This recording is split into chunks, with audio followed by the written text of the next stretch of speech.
Assalamualaikum warahmatullahi wabarakatuh. Kembali lagi di channel Malam Makin Mencekam. Mbak Leli anaknya Bu Rini itu kerja di puskesmas, pinter masaknya, salatnya juga rajin. Ucap ibu sambil menata 2 gelas teh di atas meja. Damar hanya mengangguk kecil. Ia meneguk teh buatan ibunya, tidak terlalu panas, tidak terlalu manis seperti biasa. Masa iya kamu tega lihat mama sendirian terus di rumah ini? Tanya ibu lagi. Kini matanya menatap lekat ke wajah anak bungsunya. Damar menarik napas pelan, lalu menjawab, "Mama bukan sendirian, kan aku selalu di sini." Ibu meletakkan piring, berisi potongan singkong goreng, lalu duduk perlahan. "Tapi mama enggak selamanya di sini, Mar. Mama pengen lihat kamu nikah, punya anak. Biar kalau mama sudah enggak ada." Belum selesai kalimat itu, Damar memotong. "Nah itu lagi, Mama. Ngomongnya mati mulu. Aku tuh enggak bisa dengar kalimat kayak gitu." Nadanya naik. Ibu diam. Sesaat suasana ruang tamu berubah hening. Hanya terdengar bunyi kipas angin tua yang berderit pelan dari sudut ruangan. "Kalau aku menikah, Mama bahagia?" Tanya Damar menunduk. "Bahagia banget," jawab ibu pelan. "Tapi aku takut, Mah. Takut aku jadi jauh dari Mama. Takut aku dapat istri yang enggak suka sama Mama, yang cemburu tiap aku deket Mama. Takut jadi harus milih. Kamu enggak akan harus milih. Istri yang baik enggak akan pernah suruh kamu jauhi ibumu," ujar ibu nadanya lembut tapi tegas. "Tapi banyak kejadian kayak gitu," saud Damar. "Mertuanya cerewet, menantunya jadi kasar. Mama juga pernah." Cerita sendiri, ibu menghela napas. "Makanya Mama milihkan yang baik. Mbak Leli itu sopan, anaknya halus. Nanti biar Mama yang urus semua. Kamu tinggal duduk, ijab, selesai." Damar mendesah lalu berdiri. "Kalau Mama kesepian, kenapa Mama enggak nikah aja? Masih banyak duda pensiunan yang siap nemenin Mama ngobrol sore-sore." Ibu terdiam, lalu tertawa kecil tapi tawanya hambar. "Enak aja kamu. Mama ini serius loh, Mar, bukan bercanda." "Ya aku juga serius, Ma. Jangan paksa aku belum siap." Damar lalu melangkah masuk ke kamarnya, menutup pintu tanpa membantingnya. Di balik pintu, ia duduk di tepi ranjang, memandangi foto lama, foto almarhum ayah dan dirinya kecil. Ia ingat, dulu ayah pun selalu bilang, "Rawat ibumu baik-baik, karena kamu satu-satunya laki-laki yang dia punya." Pesan itu tertanam dalam kepala, seakan jadi ikrar. Beberapa menit berlalu, suara langkah kaki ibu terdengar menjauh. Damar tak keluar. Sampai malam menjelang, rumah tetap sunyi. Hanya suara jangkrik dari balik dapur yang kadang terdengar pelan. Sekitar pukul 9 malam, Damar akhirnya keluar kamar. Ia hendak minta maaf tapi tak melihat ibu di ruang tengah. TV masih menyala, menampilkan acara religi. Cangkir teh sudah kosong, piring singkong tinggal remah. Damar mematikan TV, lalu menyusuri lorong kecil menuju kamar ibu. "Ma," panggilnya pelan. Tak ada sahutan. Ia ketuk pintu 2 kali, masih sepi. Damar membuka pintunya perlahan. Lampu kamar sudah padam, hanya lampu tidur berwarna kuning temaram yang menyala. Ibu terlihat tertidur di atas kasur, tubuhnya miring menghadap dinding. Damar tidak ingin mengganggu. Ia menutup pintu lagi dan kembali ke ruang tamu. Di sana ia duduk sendiri. Tiba-tiba ia merasa bersalah. Perkataan tadi sore menyesak di dadanya. "Kenapa aku bilang gitu ya?" Gumamnya lirih. Ia kembali ke dapur, membuat segelas teh, kali ini untuk dirinya sendiri. Saat hendak membawa gelas itu ke ruang tamu, ia merasa seperti ada yang mengamati dari sudut rumah. Tapi saat menoleh tidak ada siapa-siapa. Ia tidur larut malam. Esoknya saat matahari baru merambat naik, suara ayam berkokok samar terdengar dari kejauhan.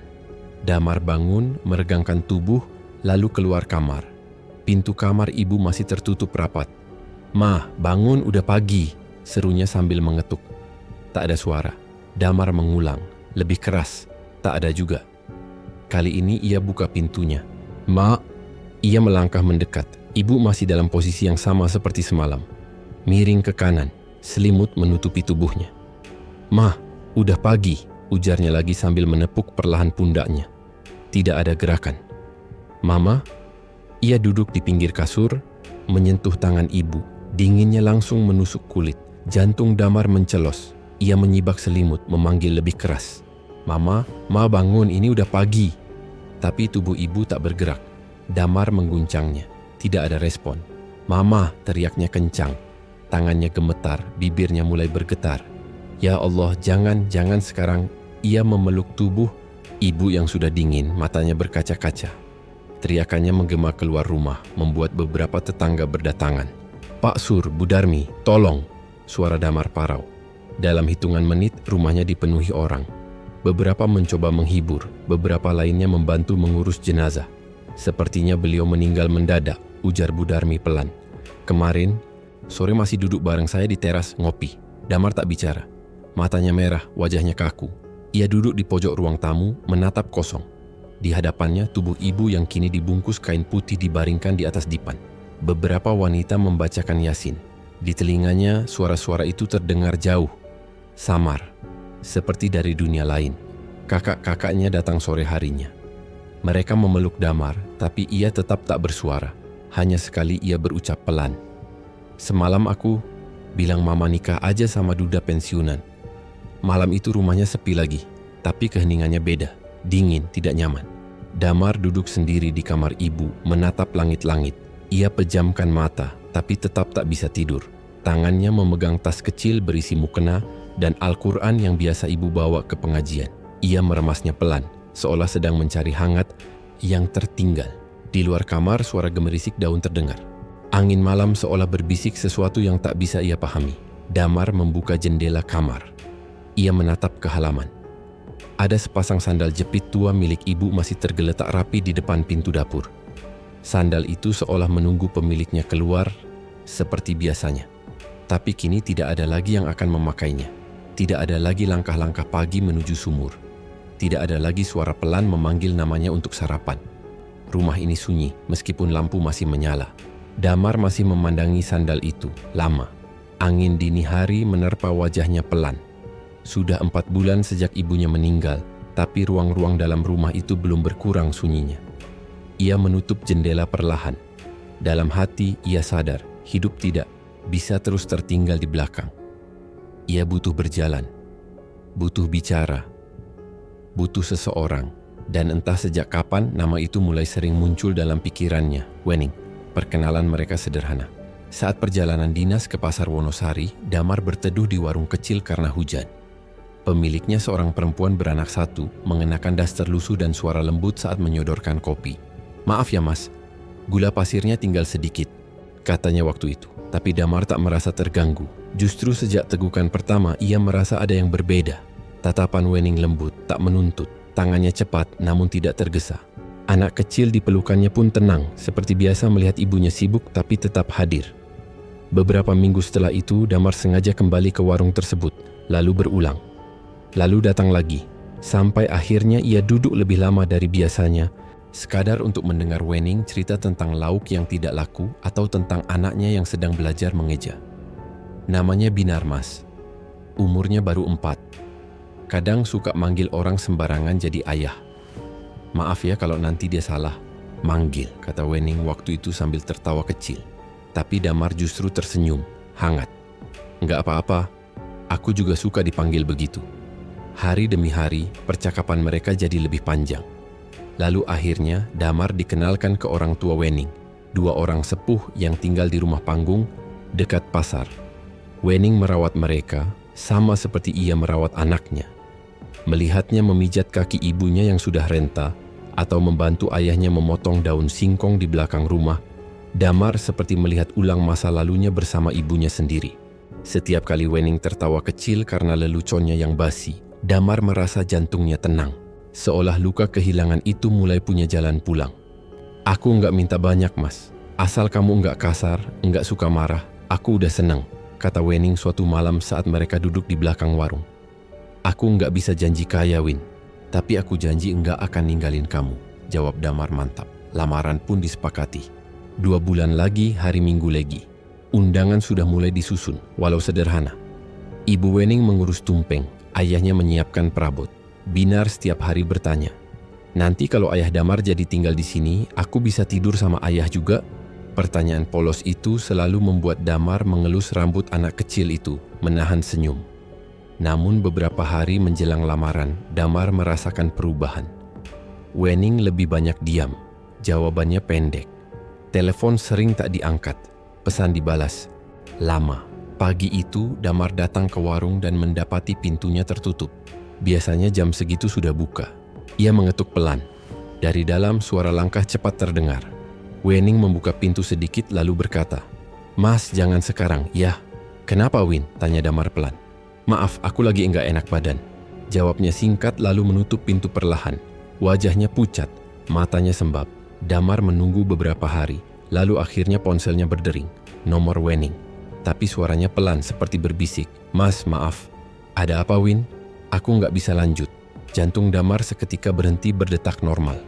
"Maksudmu?" "Mantan suamiku datang. Dia tahu aku mau nikah. Dia ngancam." "Ngancam apa?" "Kalau aku tetap nikah, dia bakar rumah orang tuaku." "Laporkan ke polisi, kita bisa lawan." "Nggak ada bukti. Dia cuma ngomong pas kami berdua aja. Nggak ada saksi." "Win, jangan. Jangan bilang kamu nurut sama ancaman dia." Aku nggak mau orang tuaku jadi korban." "Mas, maafin aku." Damar mematung. Dadanya terasa sesak. "Win, dengar aku dulu. Ini tinggal beberapa hari lagi. Semua udah siap. Maaf mas, jangan cari aku lagi. Aku nggak kuat." Klik. Telepon mati. Damar menatap layar kosong lama. Tubuhnya lemas. Ia duduk di lantai, bersandar pada dinding. Di ruang tamu rumahnya, undangan masih ditumpuk rapi. Beberapa sudah disebar. Di dapur, ibu-ibu tetangga baru saja kemarin latihan membuat lemper. Ia tidak menangis, tidak berteriak. Tapi dalam diam, dadanya terasa seperti diiris perlahan. Sore itu ia kembali duduk di kamar ibunya, menghadap sandal tua yang masih tergeletak di depan pintu dapur. Tanpa ia sadari, sejak ibunya meninggal, sandal itu belum pernah ia pindahkan. Dan kini, ia kehilangan lagi. Kali ini bukan karena ajal, tapi karena ketakutan yang ditanam orang lain di hidup orang yang ingin ia jaga. Lampu kamar belum ia nyalakan. Hanya cahaya senja yang masuk dari sela jendela cukup samar untuk melihat siluet ranjang dan bingkai foto di dinding. Damar memejamkan mata, tubuhnya bersandar di lantai. Pundaknya terasa berat. Bukan karena badan lelah, tapi hati yang kehabisan tempat untuk menggantung harapan. Ketika langkah kaki terdengar dari luar, ia tidak menoleh. Kakaknya Lina masuk pelan. "Mar," panggilnya lirih. Damar membuka mata. "Kamu belum makan?" tanya Lina. Duduk di pinggir ranjang. Damar menggeleng pelan. Lina menarik napas panjang. "Aku tahu kamu nggak mau ngomong, tapi ini nggak bisa didiamin. Semua orang udah tahu kamu batal nikah. Ibu-ibu udah ribut, tamu undangan juga udah dikasih tahu. Tetangga nanya-nanya. Dan kita malu." Damar tak menjawab. Lina melanjutkan, "Mbak Narti, sahabatnya almarhum ibu, dia punya anak gadis. Namanya Awaliyah. Aku udah temuin anaknya. Masih muda, lulus madrasah, santun, enggak cerewet." Damar mengalihkan pandangan ke jendela. "Enggak perlu dijelasin, Mbak. Aku ngerti arah pembicaraannya. Ini bukan maksud maksa, Mar. Tapi semua udah siap. Masa kita batalin semua?" Gengsi keluarga juga jatuh. Beberapa detik hening. Damar akhirnya berkata pelan, "Jadi karena gengsi?" Lina menatap adiknya. "Bukan cuma gengsi, ini soal nama baik. Tapi lebih dari itu, kamu butuh mulai lagi. Enggak bisa terus duduk di kamar ini sambil pandangin sandal ibu tiap hari." Damar menunduk. Kata-kata itu memang pahit, tapi ada benarnya. Ia sadar luka hanya akan terus menganga kalau dibiarkan sendiri. "Awaliyah tahu aku gagal nikah?" tanya Damar tanpa menoleh. "Tahu," jawab Lina. "Dan dia mau?" "Dia nggak banyak nanya, cuma bilang, kalau itu maumu, dia siap." Damar diam. Jantungnya berdebar bukan karena cinta, tapi karena takut jatuh ke lubang yang sama. Tapi ia tahu, tak banyak waktu tersisa. Maka ia mengangguk meski pelan. Lina memeluk adiknya erat. "Makasih Mar, Mama pasti lega." 2 hari kemudian rumah itu kembali sibuk, tapi bukan dengan tawa lepas atau canda riang. Semuanya terasa mekanis, seperti sekadar menyelesaikan tanggung jawab. Akad nikah digelar sederhana di ruang tamu. Hanya ada keluarga dekat dan beberapa tetangga. Kiai setempat datang dengan suara serak dan doa yang dibacakan cepat. Damar duduk bersimpuh, wajahnya datar. Awaliyah duduk di balik tirai.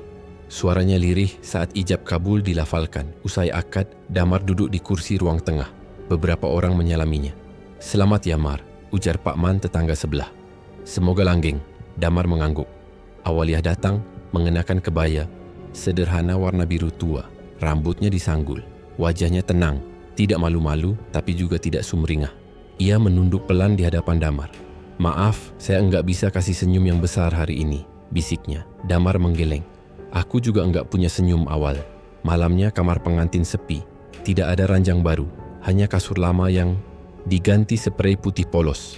Tidak ada hiasan bunga atau wewangian, hanya lampu tidur yang menyala temaram. Awaliyah duduk di ujung kasur menatap cermin. Damar meletakkan handuk di gantungan lalu duduk pelan. Mereka saling diam beberapa menit. Lalu Awaliyah membuka suara. "Mas, saya enggak masalah kalau malam ini kita tidur biasa saja." Damar menoleh. "Maksudmu?" "Tanpa sentuhan, tanpa harapan." "Mas kan belum kenal saya pun belum paham. Mas Damar orang seperti apa. Kita bisa pelan-pelan kalau Mas setuju." Suaranya lembut. Damar mengangguk pelan. "Aku belum bisa awal. Aku masih penuh luka. Saya enggak mau jadi obat buat luka itu. Saya hanya mau jadi teman yang duduk di sebelah Mas sambil nunggu luka itu sembuh sendiri." Damar memandang wajahnya untuk pertama kali dengan lebih saksama. Tidak terlalu cantik, tidak terlalu biasa. Tapi tatapannya jujur. Awaliyah lalu berdiri mengambil selimut. "Saya tidur di lantai saja, ya. Enggak usah, kita sama-sama capek. Tidur di atas saja. Aku tidur di tepi." Baik. Malam itu, tidak ada apa-apa. Hanya dua orang yang berbaring di ranjang yang sama, dalam diam dan jarak. Damar membelakangi Awaliyah. Di pikirannya wajah Wening masih muncul tapi lambat, seperti foto yang mulai pudar. Suara tawa anak kecil di warung, wajah ibunya yang tertidur selamanya, sandal yang tetap tergeletak di depan pintu dapur, semuanya berkelindan dalam satu putaran yang tidak ia mengerti ujungnya. Pagi-pagi sekali, saat cahaya baru menyelinap lewat ventilasi, Damar bangun dan menemukan dapur sudah hangat. Bau tumisan dan wangi teh melayang ke ruang tamu. Ia melangkah ke dapur. Awaliyah sedang mengaduk wajan kecil, mengenakan daster batik dan kerudung panjang. Ia menoleh. Sarapan sebentar lagi siap. Damar hanya berdiri. Tidak tahu harus berkata apa, tapi hatinya menghangat. "Terima kasih," ujarnya pelan. "Maaf semalam." Awaliyah menoleh lagi. "Enggak apa-apa, saya enggak tersinggung. Saya di sini bukan untuk cepat-cepat dicintai. Saya cukup tahu kalau Mas masih mencoba sembuh." Damar duduk di kursi kayu. Cangkir teh sudah tersaji, panasnya pas, rasanya ringan. Ia menyeruputnya pelan, lalu memandang dapur itu. Tempat yang dulu ramai suara ibunya kini diisi oleh suara sendok dan spatula dari tangan perempuan lain. Tapi tidak bising, tidak menyakitkan, justru menenangkan. Suasana itu tidak berlangsung lama. Di balik semua keheningan, ada sesuatu yang belum benar-benar selesai. Damar tahu, meski pernikahan sudah sah dan masakan di atas meja sudah menggugah, ada bagian dari dirinya yang masih diam-diam menggenggam masa lalu. Malam nanti, ia akan tidur lagi di ranjang yang sama dengan perempuan yang baru ia kenal lewat akad. Tapi hatinya belum beranjak sepenuhnya. Malam itu, Damar kembali berbaring membelakangi Awaliyah.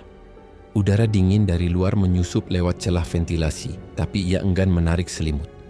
Awaliyah tidak berkata apapun, hanya menarik napas pelan dan sesekali menggeser posisi. Damar tahu, perempuan itu tak tidur.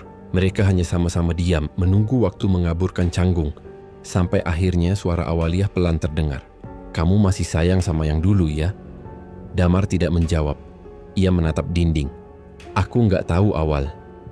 Kalau masih ini kamu boleh bilang. Aku nggak akan marah. Aku cuma nggak mau dipilih." Karena terpaksa, Damar menutup mata. "Aku nggak tahu rasa apa yang tersisa. Tapi aku tahu satu hal.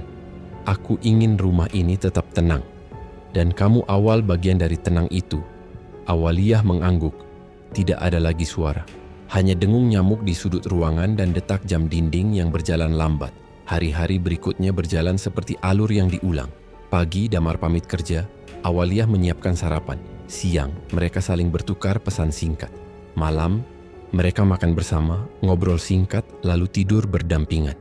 Sedikit demi sedikit, Damar mulai terbiasa. Ia sudah jarang memandangi sandal ibunya.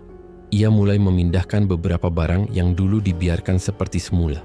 Ia bahkan membetulkan jendela dapur yang sudah lama miring. Dan suatu pagi Awaliyah berkata, "Aku telat, Mas." Damar menoleh. "Telat apa?" "Telat datang bulan." Ia terdiam lalu mendekat. Kamu yakin? Aku udah hitung. Ini udah lebih dari 2 minggu. Damar menatap wajahnya. Ada rasa canggung, tapi juga bahagia yang belum berani tumbuh penuh. Kita ke bidan sore nanti ya, ujarnya. Kabar itu benar. Awalia hamil. Damar tak bisa sembunyikan senyumnya saat pulang dari bidan. Malamnya ia mencium kening istrinya sebelum tidur. Untuk pertama kali, ia merasa ingin menjaga sesuatu lebih dari dirinya sendiri. Kalau nanti lahir, kita kasih nama siapa? Tanya Awalia pelan. Kalau perempuan, namanya Alinda. Kalau laki-laki, mungkin Awan, jawab Damar spontan. Kenapa Awan? Karena dia akan jadi pelindung, tapi enggak pernah menutupi cahaya. Awalia tersenyum, memejamkan mata. Namun kebahagiaan yang mulai tumbuh itu mendadak retak.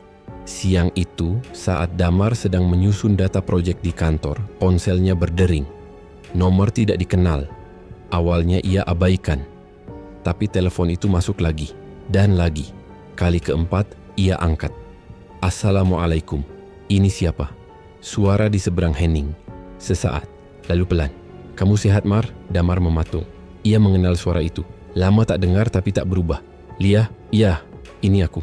Damar menarik napas panjang lalu berdiri melangkah keluar ruangan. Kenapa kamu telepon aku? Aku cuma pengen bicara.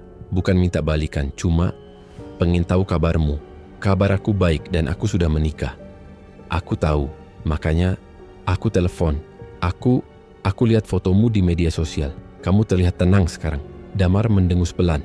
Kamu enggak telepon cuma mau bilang itu kan? Lia terdiam. Lalu pelan. Aku lagi dalam proses cerai. Hidupku hancur, Mar. Suamiku kasar, selingkuh. Aku enggak punya siapa-siapa buat cerita. Kamu satu-satunya yang pernah dengar aku menangis. Lia, potong Damar. Aku bukan tempat kamu pulang. Aku enggak mau pulang. Aku cuma pengen bicara. Cuma pengen tahu kamu masih ingat aku. Damar menggenggam ponsel kuat-kuat. Aku ingat, tapi ingatanku bukan alasan buat aku ninggalin yang sekarang. Jangan hubungi aku lagi. Sebelum Lia menjawab, Damar mematikan telepon. Tangannya gemetar, dadanya sesak. Ia menatap layar ponsel, nomor itu masih tercantum. Ia hapus. Malamnya di rumah, Awalia sedang menata piring makan malam. Tadi kamu kelihatan murung, ucapnya sambil menuang sup. Damar menatap istrinya lalu berkata jujur. Tadi Lia nelepon. Awalia berhenti sejenak. Yang dulu itu? Iya. Dia bilang lagi proses cerai. Dia bilang kesepian. Tapi aku udah tutup teleponnya. Awalia duduk, wajahnya tenang tapi mata sedikit basah. Kamu masih mikirin dia? Damar menggeleng. Enggak. Tapi suara itu, ingatanku kebuka. Awalia menunduk. Kalau kamu mau ketemu dia, aku enggak akan larang. Enggak Awal, aku di sini sama kamu, sama anak kita. Awalia menarik napas panjang. Asal kamu tetap memilih aku. Itu aja. Damar mengulurkan tangan, menggenggam tangan istrinya erat. Aku di sini. Aku enggak kemana-mana. Malam. Itu, mereka duduk lama di ruang tamu. Tidak banyak bicara. Tapi genggaman tangan itu cukup jadi bahasa yang tidak perlu dijelaskan. Di luar, angin malam berhembus pelan. Rumah itu masih sama. Tapi ada yang mulai tumbuh perlahan. Seperti akar. Yang belum kuat tapi cukup menahan angin pertama. Sebelum tidur, Awalia berkata pelan. Aku pengen makan terang bulan yang manis. Terus minum susu hangat. Damar mengangguk, mengambil jaket, lalu mencium kening istrinya sebelum berangkat. Tunggu aku ya, jangan tidur dulu. Awalia tersenyum kecil, duduk di pinggir ranjang sambil memegangi perutnya yang mulai membuncit. Cepat pulang, nanti aku keburu ngantuk. Damar menyalakan motor. Jalanan desa malam itu sepi. Ia singgah ke warung ujung jalan untuk membeli terang bulan. Lalu lanjut ke minimarket untuk membeli susu ibu hamil. Di perjalanan pulang, ia sempat berhenti sejenak di depan lapak ronde. Angin malam terasa menusuk kulit, tapi pikirannya hangat. Ia membayangkan wajah Awalia saat membuka bungkusan terang bulan nanti. Lalu senyumnya yang selalu canggung saat diberi kejutan kecil. Namun begitu sampai rumah, semua berubah. Lampu ruang tengah masih menyala, tapi tidak ada suara. Pintu depan tidak dikunci. Damar masuk pelan. Awal, panggilnya. Tidak ada sahutan. Ia melangkah ke kamar, lalu melihat pintu setengah terbuka. Di dalam, tubuh Awalia tergeletak di lantai, miring ke samping, dengan bercak darah di celana tidur dan lantai sekitarnya. Awalia! Damar menjatuhkan plastik belanjaan, langsung berlutut dan memeluk tubuh istrinya. Nafasnya masih ada, tapi lemah. Matanya tertutup rapat. Damar menepuk-nepuk pipinya. "Awal, bangun. Ini aku. Kamu dengar aku, kan?" Ia panik. Tangannya gemetar saat mencoba menelpon. Ia bahkan lupa menyeka darah yang mulai mengering di ubin.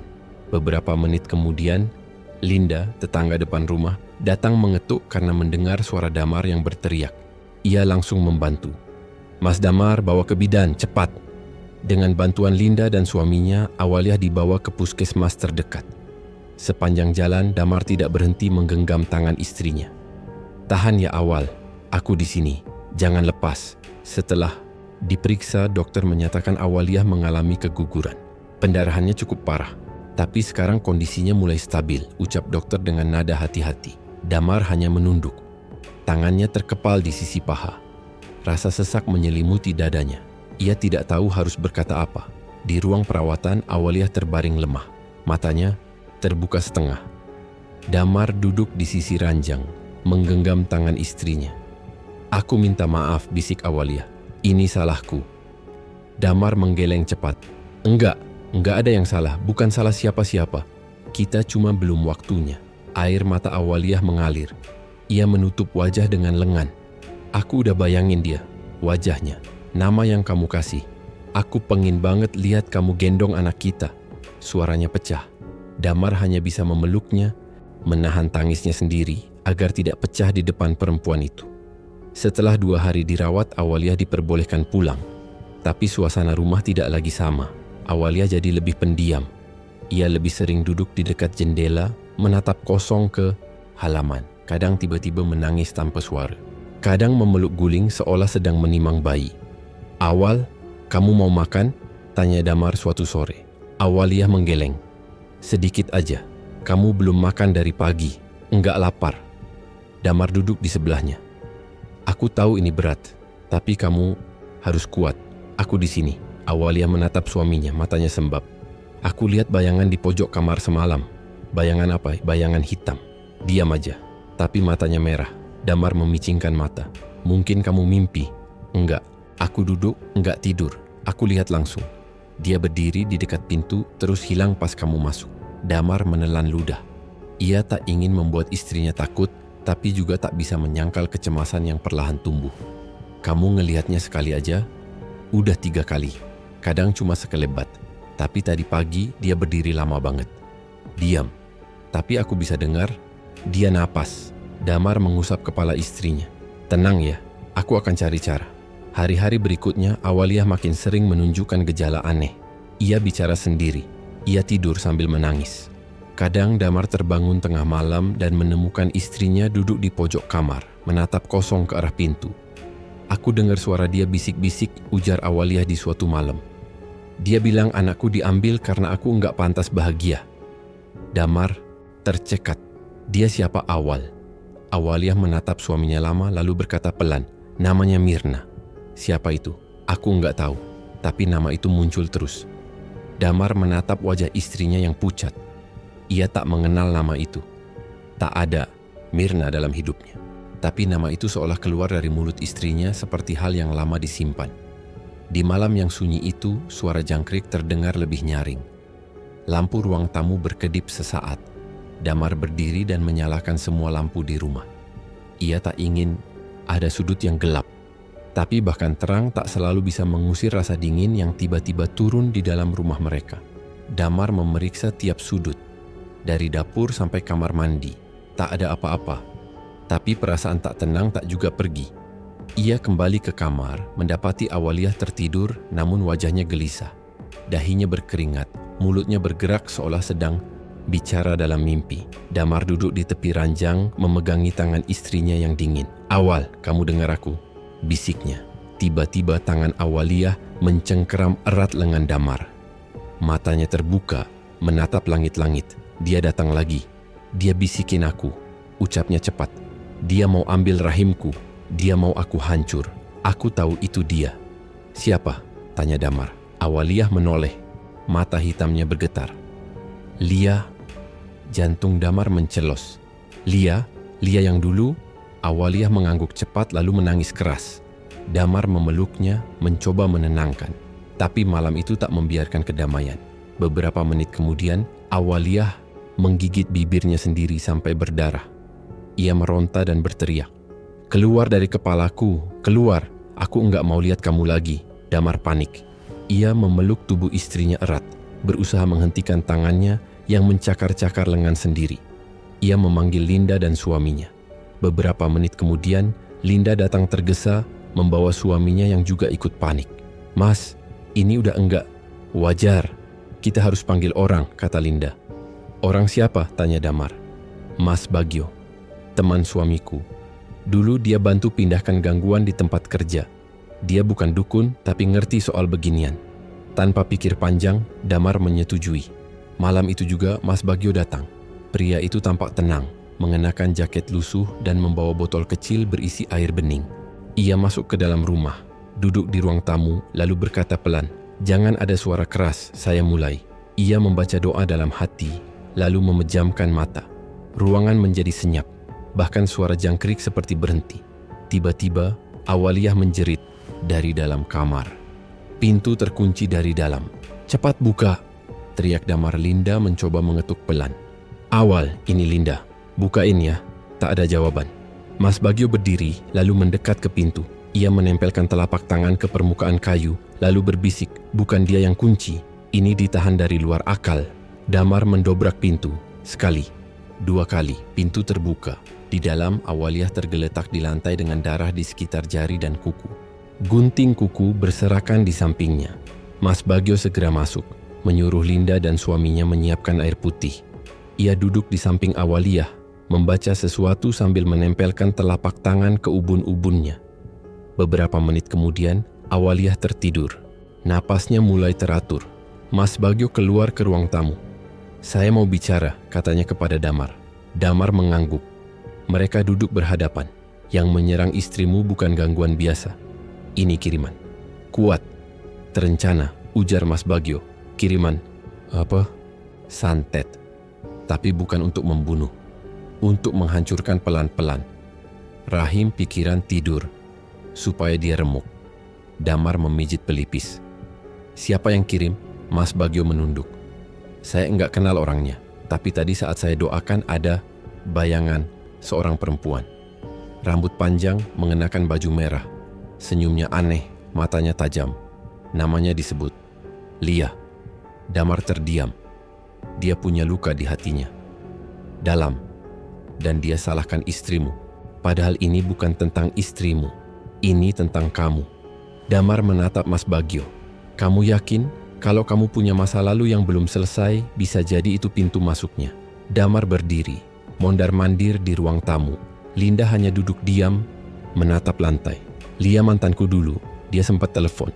Tapi aku nggak pernah balas. Aku udah bilang aku udah nikah, dia tahu." Mas Bagio meneguk air, lalu berkata, "Kadang orang yang ditolak lebih susah menerima daripada yang ditinggal. Terutama kalau perasaannya masih menyala." Damar duduk. Kepalanya berat. "Sekarang yang penting kamu jaga istrimu. Jangan biarkan dia sendiri. Saya bisa bantu bersihkan rumah ini, tapi gangguan utama harus diputus dari akarnya." "Bagaimana caranya?" tanya Damar pelan. "Besok pagi kita mulai dengan air doa. Tapi kamu harus siap. Kadang gangguan enggak suka kalau dibongkar. Dia akan melawan." Damar mengangguk. Di kamar, Awaliyah masih tidur, tapi wajahnya tidak setegang tadi. Damar masuk, duduk di sebelahnya. Ia menyeka sisa darah di ujung jarinya. Hatinya berat. Bukan karena rasa takut, tapi karena rasa bersalah yang diam-diam tumbuh seperti api kecil di dada. Pagi harinya, Damar belum sempat tidur. Ia duduk di kursi dekat ranjang, menatap langit-langit kamar yang kusam. Lampu sudah padam, tapi cahaya matahari dari celah jendela belum benar-benar terang. Suara ayam kampung dari kejauhan terdengar, menggantikan dentingan jam dinding yang semalaman terdengar terlalu lambat. Awaliyah masih tertidur. Napasnya pelan, tidak lagi tersendat seperti malam sebelumnya. Damar bangkit, keluar kamar, dan menyeduh air panas. Ia menuang 2 gelas, satu untuk dirinya, satu untuk Mas Bagio yang sudah berjanji datang pagi ini. Tidak lama, suara ketukan terdengar dari depan. Damar membuka pintu. Mas Bagio datang dengan wajah tenang, membawa kantong kain kecil dan botol air. Di belakangnya Linda ikut menyusul, membawa selembar kain putih dan mangkuk logam. "Bagaimana kondisi istrimu?" tanya Mas Bagio. "Pelan, lebih tenang. Semalam bisa tidur panjang," jawab Damar. "Bagus, hari ini kita mulai." Mereka masuk ke dalam rumah. Damar membuka semua jendela agar cahaya dan udara bisa masuk. Mas Bagio duduk di ruang tengah, meletakkan barang-barangnya di atas lantai. Ia membuka botol, menyiramkan air ke dalam mangkuk, lalu mencelupkan tangannya dan mulai membaca pelan. Suaranya lirih seperti gumaman, tapi ada tekanan di setiap jeda. Linda membantu menyalakan dupa kecil. Asap tipis naik perlahan, menyebar bau kayu manis dan kemenyan lembut ke seluruh ruangan. Rumah menjadi sunyi. Tidak ada suara televisi, tidak ada suara motor lewat, bahkan suara ayam pun mendadak hilang entah kemana. Damar memanggil Awaliyah. Perempuan itu sudah bangun, duduk di pinggir ranjang dengan mata sayu. "Apa aku harus ikut ke ruang depan?" tanyanya pelan. "Iya, sebentar saja. Mas Bagio mau bantu bersihkan semuanya," jawab Damar. Awaliyah berdiri, berjalan pelan dibantu. Damar di ruang tamu, Mas Bagio menyuruh Awaliyah duduk di atas tikar kecil. Ia menggenggam mangkuk berisi air doa, lalu menatap wajah Awaliyah lekat-lekat. "Jangan pikirkan apapun, tutup matamu, ikuti saja suara saya," ucapnya tenang. Awaliyah menuruti. Tangannya diletakkan di atas lutut, telapak terbuka. Mas Bagio mulai membaca lebih lantang, meniupkan napas ke dalam air. Setelah beberapa menit, ia menyiramkan air itu perlahan ke kepala Awaliyah. Perempuan itu terkejut sedikit, tapi tidak menolak. Air menetes dari ubun-ubunnya, menyusuri pelipis, pipi, hingga dagu. Linda mengambil handuk kecil dan menyeka perlahan. Mas Bagio menatap Damar. "Sekarang kamu usap dari kepala sampai ujung kaki. Jangan naik turun, satu arah. Sekali usapan, niatkan bersih." Damar mengambil air dari mangkuk kedua, perlahan mengusap. Ubun-ubun istrinya turun ke pundak, lengan, perut, lutut, hingga kaki. Setiap sentuhan terasa seperti beban yang lepas sedikit demi sedikit. Saat usapan terakhir selesai, tiba-tiba udara di dalam rumah berubah. Tidak dingin, tidak panas, hanya kosong. Seperti sesuatu yang tadinya mengisi ruangan kini tak ada lagi. Awaliyah membuka matanya pelan. Ia menarik napas panjang. "Aku," rasanya ringan ucapnya. Damar menatapnya. Wajahnya tampak segar, tidak lagi pucat. Bibirnya tidak bergetar, matanya tenang. Mas Bagio menutup doanya, lalu berdiri. Bayangannya sudah pergi, tapi ini belum benar-benar selesai. "Jaga istrimu, jangan kosongkan rumah malam hari. Kalau bisa sering dibacakan ayat suci. Jangan biarkan ruang ini kembali jadi rumahnya." Damar mengangguk. "Terima kasih, Mas. Jangan terima kasih ke saya. Terima kasih ke dia. Perempuan, ini kuat. Kalau dia lemah, kiriman itu udah lama ambil tubuhnya." Linda tersenyum, menepuk bahu Awaliyah. "Kamu hebat, Awal. Kamu lawan sendiri." Setelah semua selesai, Mas Bagio pamit. Linda pun pulang. Damar dan Awaliyah duduk berdua di ruang tamu. Tikar masih tergelar, mangkuk masih di depan mereka, namun suasananya berbeda. Terasa lega. Sunyi yang tenang, bukan sunyi yang membuat sesak. "Kamu yakin udah nggak lihat bayangan itu lagi?" tanya Damar pelan. Awaliyah mengangguk. "Tadi malam, saat kamu tidur, aku buka mata. Aku lihat ke langit-langit. Biasanya dia di sana. Tapi tadi, kosong, nggak ada siapa-siapa. Rasanya kayak rumah ini balik jadi rumah lagi." Damar menghela napas. "Maaf ya, aku yang buka celah itu. Aku yang nggak hati-hati. Aku yang dulu pernah terlalu dalam sama orang yang salah." Awaliyah menggenggam tangannya. "Jangan salahin diri sendiri. Aku tahu kamu nggak pernah niat nyakitin aku. Tapi kiriman itu dari Lia." Awaliyah menatap mata suaminya. "Aku tahu, kamu nggak marah. Dulu mungkin. Tapi sekarang aku cuma pengen rumah ini tenang. Gak ada lagi bayangan.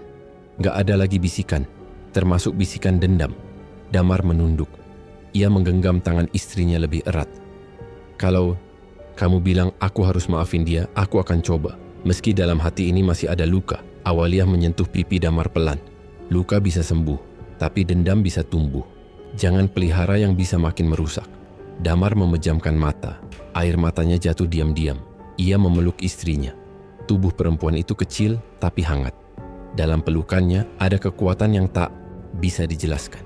Ia sadar perempuan yang duduk di hadapannya ini, yang semula ia nikahi karena keterpaksaan, justru kini menjadi satu-satunya alasan ia bisa merasa utuh. Sejak malam itu, rumah terasa benar-benar berubah. Tidak lagi ada lampu yang berkedip, tidak ada suara langkah dari dapur saat semua tertidur. Tidak ada Awaliyah yang terbangun karena bisikan. Tidak ada teriakan histeris dari kamar tengah. Rumah mereka kembali menjadi tempat tinggal, bukan medan perlawanan. Pagi harinya, Awaliyah mulai kembali memasak. Wajahnya yang dulu pucat kini berangsur cerah. Senyumnya, meski belum sering muncul, tidak lagi berat. Damar menatap dari ambang pintu dapur, melihat perempuan itu mengiris bawang dengan tenang, mengenakan daster bergaris dan kerudung yang dililit seadanya. "Kamu ngelamun?" tanya Awaliyah, masih fokus pada wajan. "Enggak," jawab Damar, melangkah masuk. "Cuma lihat kamu, udah lama gak masak sambil nyanyi kecil." Awaliyah menoleh. "Tadi aku nyanyi kecil banget, tapi aku dengar." Awaliyah tersenyum. "Berarti kamu memang suka memperhatikan aku diam-diam. Biar kamu tahu, aku gak cuma ada pas kamu kesurupan aja." "Mas Damar." Mereka tertawa, pelan, tapi tawa itu nyata. Hari demi hari berjalan dengan lebih tenang. Damar kembali bekerja, Awaliyah kembali menata rumah. Mereka mulai bicara tentang rencana kecil, memperbaiki loteng, menanam bunga di halaman depan, mengganti gorden ruang tamu. Awaliyah juga kembali mengisi waktu dengan mengajar ngaji anak-anak tetangga. Di waktu senggang, Damar memperbaiki sepeda motor tuanya yang sejak lama mengeluh tapi belum sempat disentuh. Lia tidak pernah menghubungi lagi, tidak lewat pesan, tidak lewat telepon. Seolah benar-benar menghilang dari peredaran, dan Damar pun tidak pernah mencarinya. Ia sudah menghapus nomor itu, tidak hanya dari ponsel tapi juga dari pikirannya. Suatu sore, setelah hujan deras turun semalaman, langit mendung perlahan digantikan cahaya keemasan yang hangat. Damar duduk di kursi bambu, depan rumah, memandangi hamparan sawah di seberang jalan. Daun-daun padi yang basah bergoyang pelan ditiup angin. Udara segar membawa aroma lumpur dan rumput yang baru bangkit dari tidur panjang. Awaliyah keluar dari dalam rumah, mengenakan daster putih bersih dan membawa 2 gelas teh manis. "Hangat," ucapnya, menyerahkan segelas pada Damar. "Terima kasih," kata Damar, menerima gelas itu.